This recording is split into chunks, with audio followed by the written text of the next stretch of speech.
আমি দায়িত্ব নেওয়ার পর থেকে দেখেছি আমাদের কাছে কম্বোডিয়া, তারপরে আপনার বিশেষ করে যেখানে অবস্থা খুব ভালো না, কম্বোডিয়ার ইকোনমি তো আমাদের চেয়ে খুব বেশি ভালো সেটা না, ওরা খুব রিচ কান্ট্রি সেটা না যে ওখানে গেলে কর্মসংস্থান না, বাট দেখি কম্বোডিয়ার ফাইলের ব্যাপক তদবির আর কি বিভিন্ন পরিচিত লোকজন, পলিটিক্যাল জার্নালিস্ট, বিভিন্ন কমিউনিটি থেকে আসে যে এটি একটু ছেড়ে দেন, যে আমাদের তো লোক গেলেই কর্মসংস্থান হবে। তো আমরা এখন আমাদের যে ওইপি সিস্টেম আছে, যেটা online overseas employment system, online, এটার মাধ্যমে প্লাস আমাদের দূতাবাস ভেরিফাই করে কিন্তু যাদেরকে অনুমোদন দেওয়ার দিয়ে থাকে। কিন্তু তারপরে এটা ঠিক যে গত 2 মাস প্লাস সময় আমি দায়িত্ব নিয়ে বসার পরেও আমি দেখেছি বিএমইটি থেকে কিছু ছাড়পত্র পেয়ে যায়, বাট সেটা আসলে প্রপার চেকিংটা কোনো কারণে হয় নাই। এই ধরনের ঘটনা আমি দেখেছি। আমরা এটা নিয়ে আলোচনা করেছি মন্ত্রী পর্যায়ে। আমাদের এখানে যেহেতু যারা ইনভলভ তাদের সহ এখানে নিউ সচিব অ্যাপয়েন্টেড হচ্ছে কিছুদিন আগে, আমরা এটা বন্ধ করতে চাই। তারপর আমাদের যে ওয়েস্টার্নার্স বোর্ডের ডিজি উনি যেখানে আছেন, বিএমইটির ডিজিও নতুন হয়েছে, ওনাদেরকে আমরা পরিষ্কারভাবে বলেছি যে এই দায় এবং এই অপবাদ আমরা নিতে চাই না। আপনি বলছেন যে আমরা একটা ইয়ং মানুষ, আমাদের কিন্তু রাজনীতি করতে হবে, হ্যাঁ, সো সামনে তো আবার জনগণের কাতারে দাঁড়াতে হবে। তখন তো জনগণ বলবে ভাই তুমি দায়িত্ব ছিলে, ওই একই কাজ হয়েছে। তো আগে বিএমইটির রেগুলার যে কার্ড আপনার সব কিছু কমপ্লিট করার পরেও ওখান থেকে বের করতে 5,000, 7,000, 10,000 টাকা দিতে হয়, এখনো টুকটাক হচ্ছে। তাহলে এটা তো আমাদের দায়।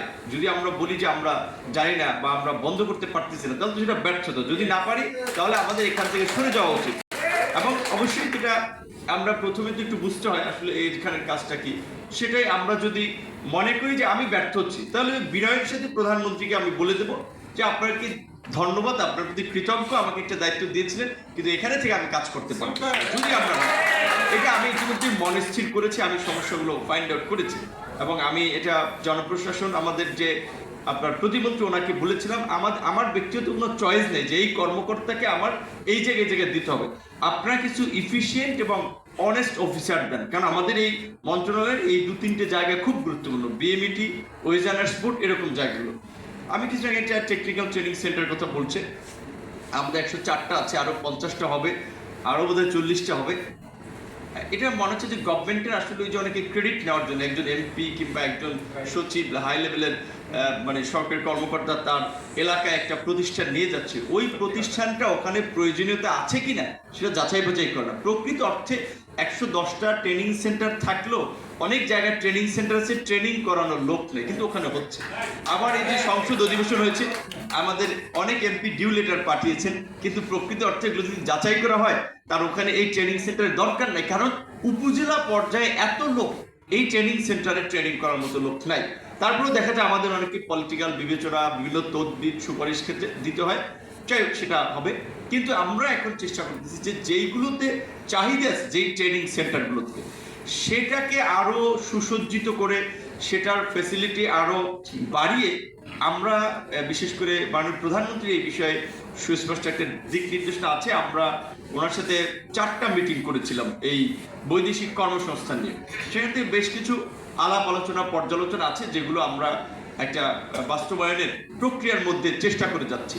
যেমন মিডল ইস্টের এই ফেব্রুয়ারির যুদ্ধ শুরু হওয়ার পর থেকে আমরা প্রায় অনলাইনে অ্যাম্বাসেডর সহ আমাদের যারা আছে তাদের সাথে পররাষ্ট্র মন্ত্রণালয়ের সাথে জয়েন্টলি মিটিং করে আমাদের লোকজনের যাওয়ার গতি কমতেছে কতটুকু, কোথায় কি সম্ভাবনা, সংকট তৈরি হচ্ছে, নতুন বাজারের প্রতি একটা আবার দৃষ্টি রাখা।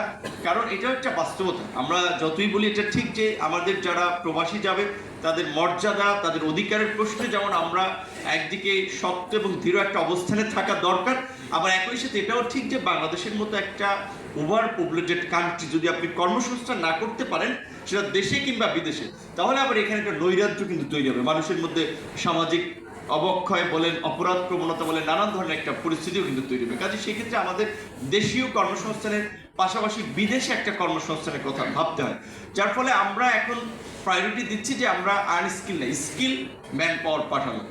এখন আমাদের এই টিটিসিগুলোতে প্রায় 58টা ট্রেডে বিভিন্ন প্রশিক্ষণ দেওয়া হয়, তার মধ্যে হয়তো 104টা প্রতিষ্ঠানের সবগুলোতে একরকমের সুযোগ সুবিধা নাই, বাট আমরা এটা চিহ্নিত করে অলরেডি ডিজিকে গতকালকেই বলেছি যেখানে যে ইকুইপমেন্ট ফ্যাসিলিটিস প্রয়োজন সেটা আপনারা আমাদেরকে জানান।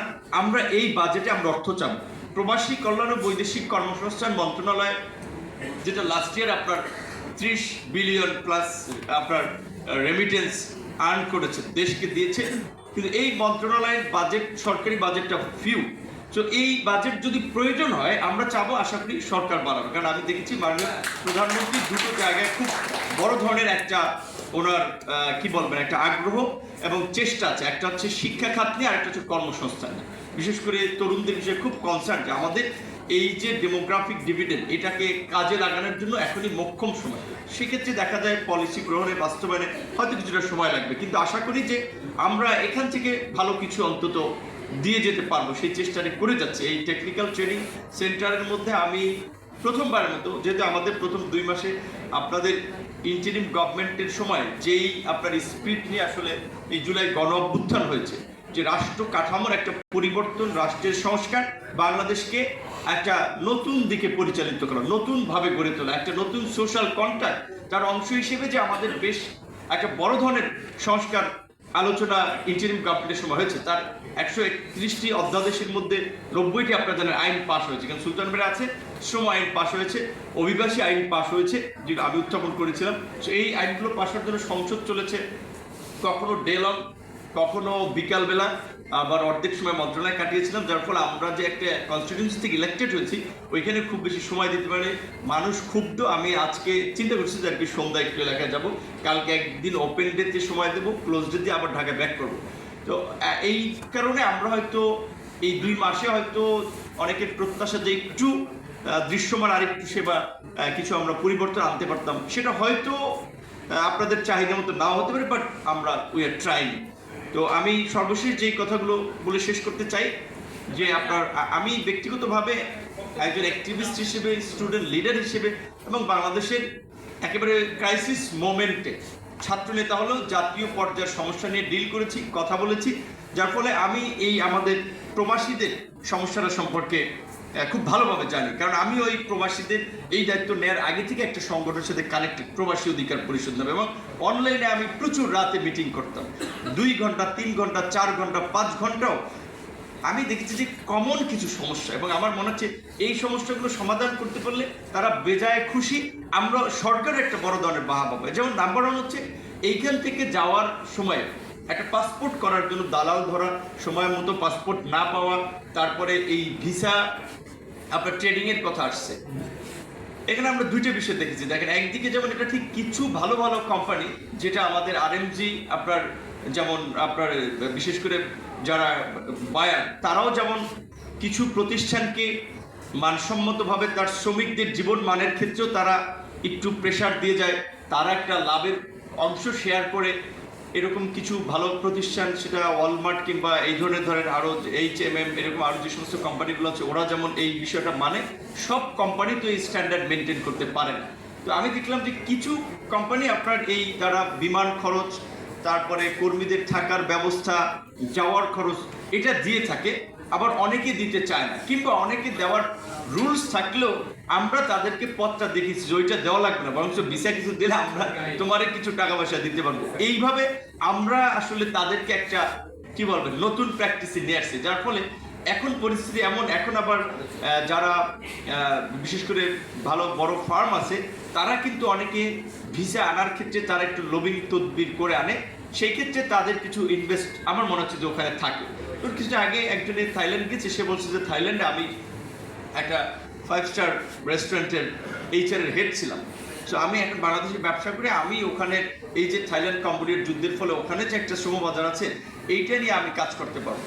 তো তাহলে ভাই আমি এখান থেকে যাবো এইটার জন্য যে আমি ওখানে আমার হাই লেভেলের 2-4 জনের সাথে মিটিং করবো, ওদেরকে একটা ডিনারের দাওয়াত দেবো, সেই খরচটা তো আপনার মন্ত্রণালয় দিবে না, সেই খরচটা তো আমার করতে হচ্ছে। তো আমি যে ভিসায় অনেক ক্ষেত্রে কেন আমার একটু পয়সা যাচ্ছে, সেটা একটা রিজন।